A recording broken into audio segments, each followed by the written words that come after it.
যার বিয়ে তার হুঁশ নেই, পাড়া প্রতিবেশীর ঘুম নেই, একটা কথায় আছে না, সে অবস্থা হয়েছে আমার, বুঝলি তো।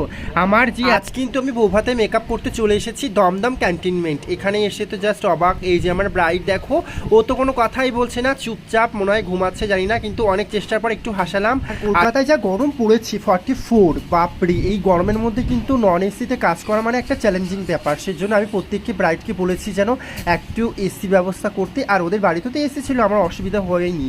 কিন্তু সত্যি কথা বলতে আমাদের শৈশবটা কিন্তু আলাদাই কেটেছে, তখন কিন্তু এই এসি মেসি অতটা বেশি ম্যাটার করতো না। শৈশবের সেই গরমের দিনে আমতলায় বসে বসে বন্ধুদের সাথে আম কুড়োনো, আম মাখা, কত কিছু খেতাম বলো।